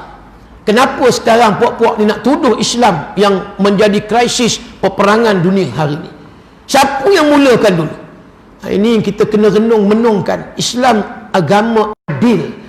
Bila seorang pahlawan Islam diutuskan oleh Umar Al-Khattab, pergilah kamu ke Parsi, kamu berjumpa dengan satu orang panglima yang namanya Panglima Rostam. Baik, sampai di Parsi, masuk ke dalam istana, pahlawan Islam Rubi'i bin Amir menyatakan, Allahu ba'athana, Allah yang utuskan aku ke sini wahai Panglima Rostam. Apa tujuan? Linukhrija man sya'a min ibadatil ibad ila ibadatillahi wahdah. Pertama sekali, firstly, aku nak keluarkan kamu semua, aku nak keluarkan kamu semua daripada kejahilan, daripada menyembah sesama manusia. Marilah kita sembah kepada Allah Azza wa Jalla. Ini yang pertama. Yang kedua, second, yang kedua, wa min juril adyan ilal adlil Islam. Aku nak keluarkan kamu daripada keganasan agama, maka pergilah kita semua kepada keadilan Islam. Adil itu maksud dia meletakkan sesuatu pada tempat. Ini Islam daripada awal lagi. Jadi kalau hari ini ada Yahudi, ada Nasara dan pihak yang memusuh Islam mengatakan Islam yang mencetuskan permulaan peperangan, perbalahan, keganasan, kita kata cannot, bukan. Tak boleh tuduh orang Islam yang memulakan. Kamu juga yang mula buat provokasi, menghina Rasulullah, hina Nabi kami. Kami tak boleh diam. Kita tak buat kerja-kerja macam tu, tuan-tuan. Pergi robohkan kuil mereka, pergi robohkan tokong mereka. Kita tak buat. Tapi jangan kacau agama. Sebab agama ni sensitif.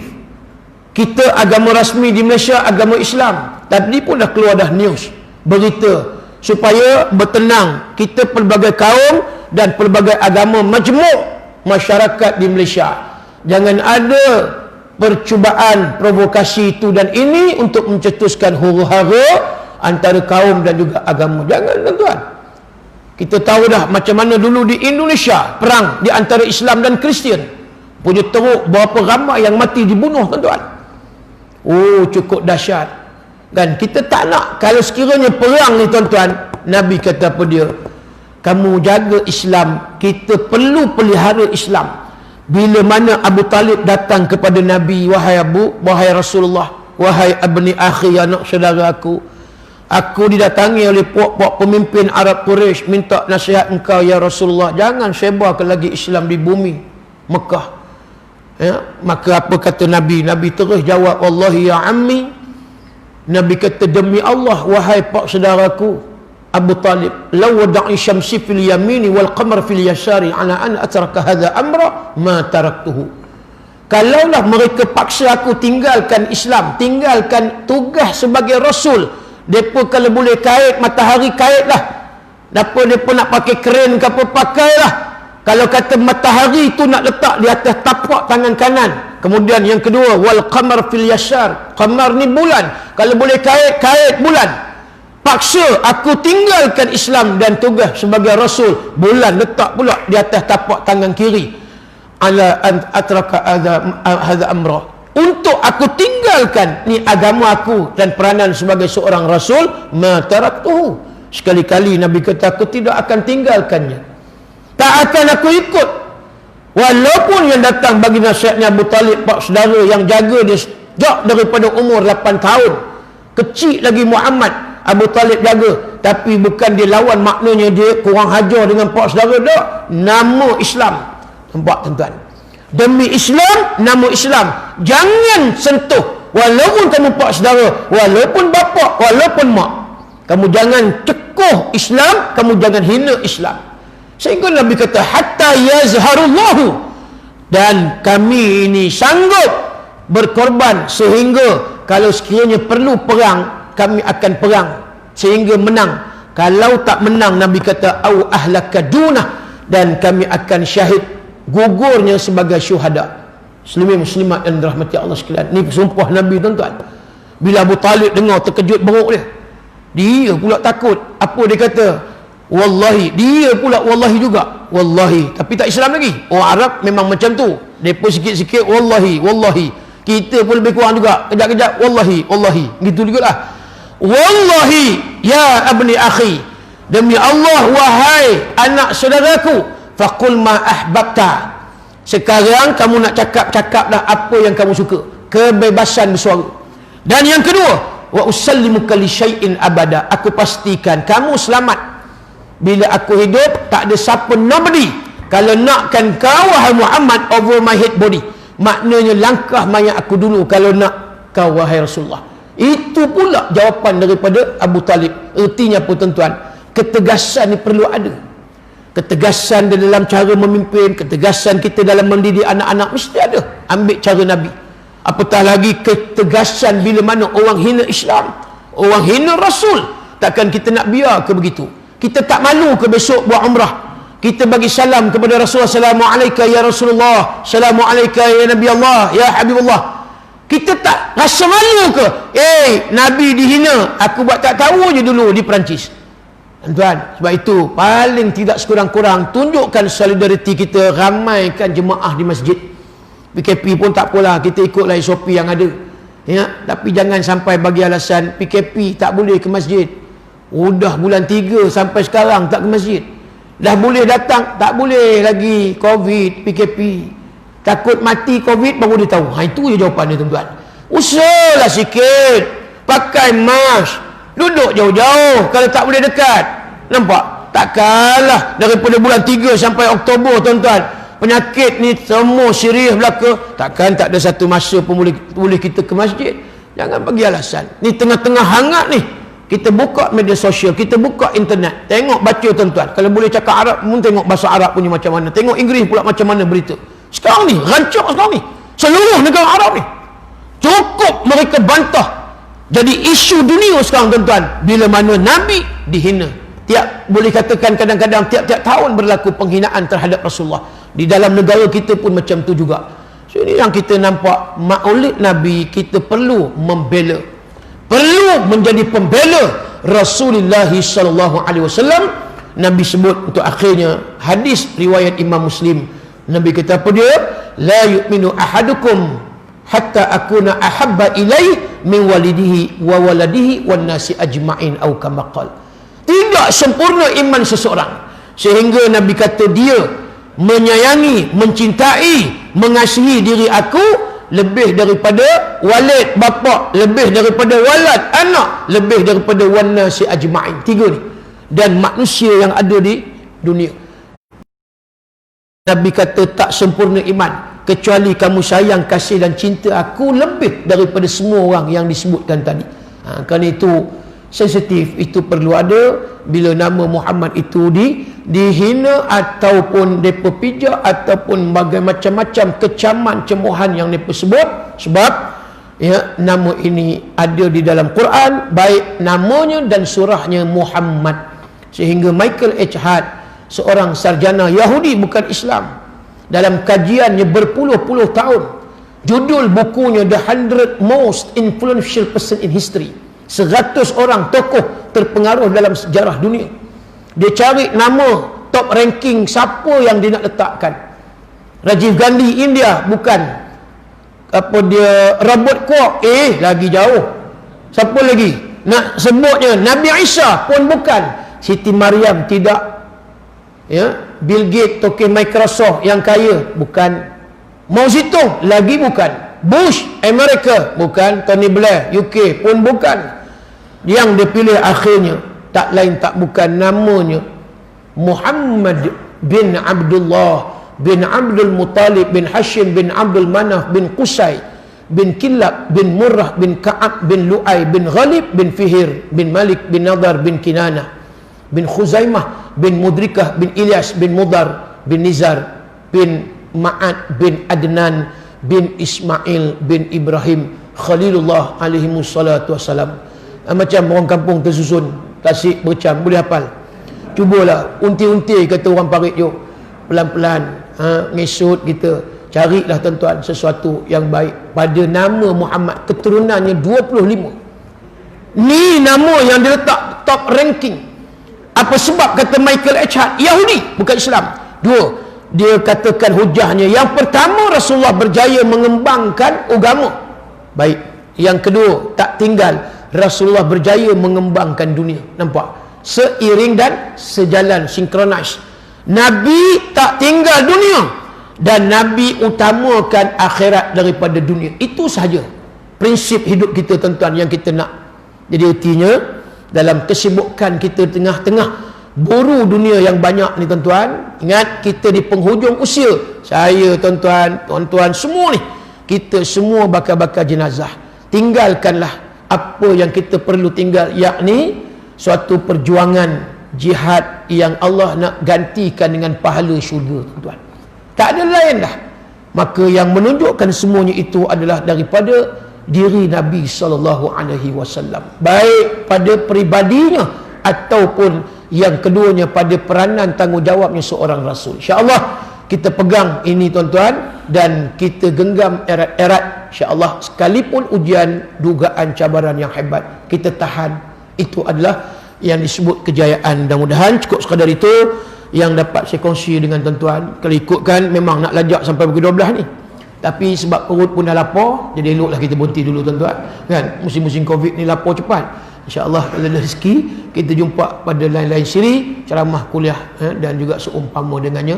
Sebelum saya mengakhiri, ada nak sebut sikit tuan-tuan, ada saya buat tabung di luar sana, keluar nanti belah kiri saya ni ada tabung letak atas kursi tu, tabung dana pembinaan 2 tingkat bangunan Ma'had Tahfiz Al-Khalidiyah Kampung Seri Kintar. Siapa yang tahu Kampung Seri Kintar? Kampung Temiang masuk ke dalam Kampung Seri Kintar, sebelah dia Kampung Kuala Pari. Itu tempat saya, dia kampung lahir saya dah, kampung saya punya kampung asal di situ. Ya, mak saya orang situ, bapak saya orang Kampung Gajah. Jadi nak bina Ma'had Tahfiz, dan sekarang dah ada Pratahfiz, ada 40 pelajar yang belajar. Cuma nak bangunan yang 2 tingkat ni lengkaplah dengan apa semua, dan memerlukan lebih kurang 700,000 dia punya kos. Dan sekarang baru ada lebih kurang dalam 200,000. Harap sangatlah daripada orang sini boleh menyumbang infak, wakaf dan niat zakat fi sabilillah, masukkan ke dalam tabung yang ada di luar sana tu. Masuklah muslimat pun boleh, jangan ketinggalan rugi ni. Lebih-lebih lagi pula bulan Maulid Nabi ni, hari ni pula 12 Rabiul Awal. Mudah-mudahan kita harap sedekah kita adalah amalan sunnah Nabi SAW. Tak banyak sikit, tak sikit banyak. Kalau tak bawa duit, ini ada nombor akaun, insyaAllah tuan boleh ambil seorang satu, ada di situ nombor akaun tertera, dan ada nombor apa dia, nama tahfiz tadilah, Khalidiyah Center, atas nama Al-Khalidiyah Center. Mungkin kalau nak tunai tak banyak, RM10, RM20, tapi kalau transport online mungkin RM1,500, gitulah. Tak ada banyak sikit, tak sikit banyak, insyaAllah tuan-tuan. Saya doakan mudah-mudahan siapa yang menyumbang pada malam ini khusus, ajarakallahu fima a'taita wa barakallahu fima abqaita wa ja'alallahu laka tahura. Semoga Allah memberi ganjaran di atas sumbangan apa yang tuan-tuan berikan pada Tahfiz Al-Khalidiyah. Yang kedua, semoga Allah berkati hidup, harta tuan-tuan yang tuan-tuan buat sumbangan ke dalam Ma'had Tahfiz Al-Khalidiyah. Yang ketiga, wa ja'alallahu lakat tahura, semoga Allah bersihkan daripada dosa dan bersihkan jiwa daripada penyakit-penyakit kotor, apa dia, penyakit mazmumah dan seumpama dengannya, bakhil dan sebagainya. Jadi itulah yang pertama untuk Mahat Tahfiz Al-Khalidah. Doa-doa mudah-mudahan ya kita dapat sama saham akhirat tuan-tuan, diterima oleh Allah. Ni dia punya risalah ada di luar, siapa yang berhajat boleh ambil. Dan yang kedua, satu produk yang saya bawa ni tuan-tuan, minyak ni saya tak pernah masuk lagi di apa dia, Tasik Kampung Tersusun ni, pertama kali ni. Jadi minyak ni namanya minyak wangi Raihana Syifa. Minyak ni saya import daripada Dubai, jauh ni daripada Dubai. Minyak ni original, minyak wangi buat daripada bunga-bungaan marjan. Dan minyak ni saya pengasas bersama dengan almarhum Ustaz Datuk Ismail Qamus. Datuk meninggal 15 Ramadan baru ni. Jadi minyak ni peninggalan Datuk Ismail Qamus. Dia yang syifa, dia yang jampi ruqyah. Alhamdulillah minyak ni dah bertahan lebih 10 tahun dah tuan-tuan. Usia minyak ni 10 tahun. Jarang produk boleh tahan 10 tahun. Minyak macam ni lah, minyak wangi contoh. Dengan izin Allah, alhamdulillah minyak ni bertahan dah sampai seluruh negara, Sabah, Sarawak, Brunei, Singapura, sampai Indonesia dan dah sampai ke Eropah. Alhamdulillah sampai dah minyak. Ratus ribu botol dah. Hari-hari yang datang rumah, kemudian yang hantar ke rumah, yang post online. Dengan izin Allah banyak dah. Untuk apa ni minyak ni? Yang pertama untuk buat pendinding daripada gangguan makhluk halus yang kena sihir, santau, ada ain, saka, orang Perak kuat saka. Yang ni kena beli banyak saka tuan-tuan. Buat mandi, calik sendi-sendi badan, itu cara guna. Botol ni boleh buat 3 kali mandi. Ada yang baru dengar nama Ustaz Datuk Ismail Qamus di Pahang, Pulau Pinang, menjerit muslimat di belakang, pengsan, tanda simptom dia ada gangguan. Ada di Johor, rumah gangguan, pakai satu family, pakai mengamuk jin mengamuk, bergegar bilik air, sebahagian daripada siling atap pecah, meletup. Dia takut telefon, tak apa kak, pakai berterusan, alhamdulillah elok dah. Di Kampar Mambang di Awan, seorang pengusaha kedai kek bakery muslimat, kedai dia disihir. Apa yang berlaku, setiap kali nak buat kek dia kata tepung jadi ulat. Oh berat, tepung nak buat kek tu berulat, usaha jenuh dah macam-macam, tak jadi ustaz. Dia beli dengan saya 4 botol sebulan pakai. Telefon bunyi saya, alhamdulillah ustaz ya, elok dah. Tepung yang berulat tu dah elok dah, tak berulat, naik gebu macam kulit akak juga. Itu saya tambah sikit bagi sedap cerita tuan. Itu jadi maknanya berjayalah, maknanya dibatalkan sihir.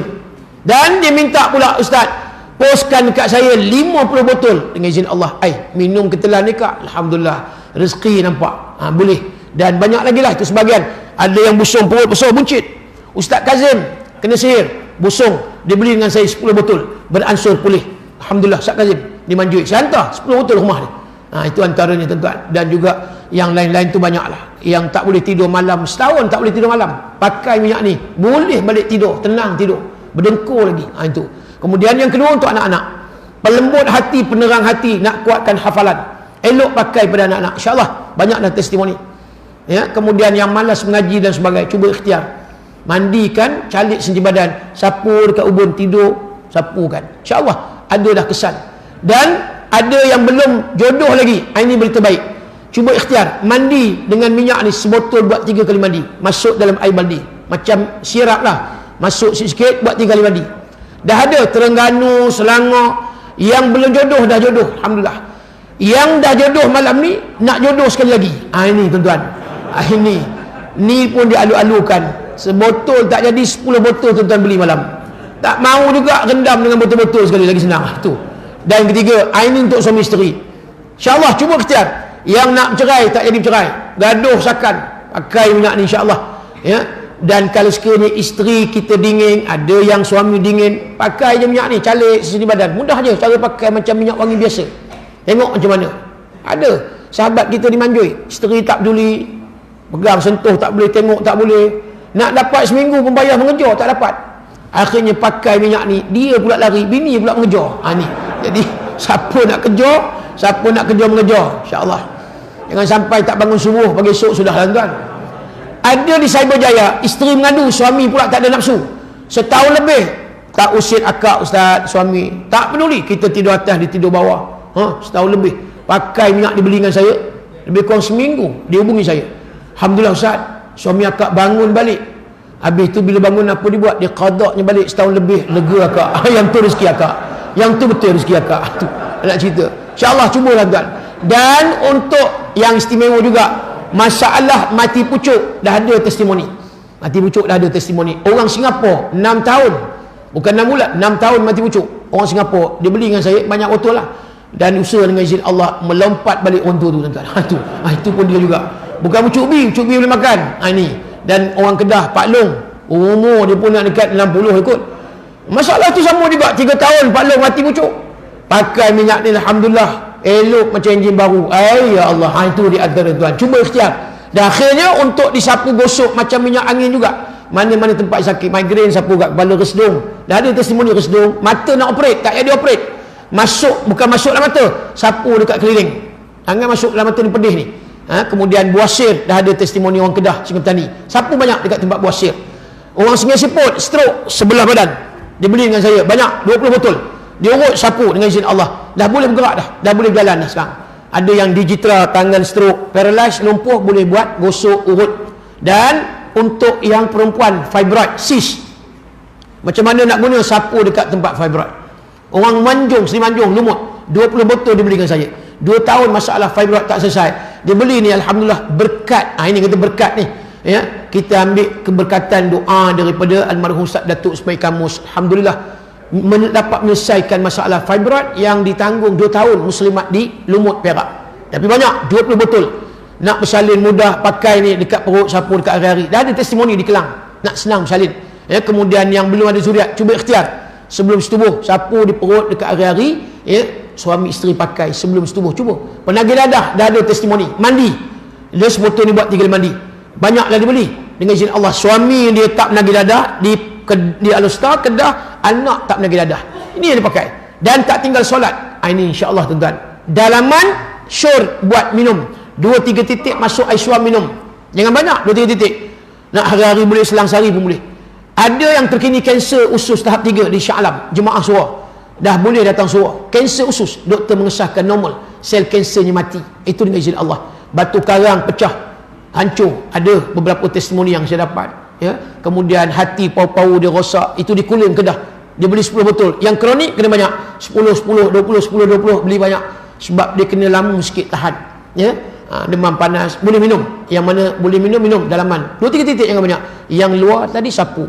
Dan yang terkini akhirnya di Negeri Sembilan, anak autisma tak boleh bercakap. Ini yang kata kita bertabarruk, ya, ambil berkat daripada doa Ustaz Datuk Ismail Kamus.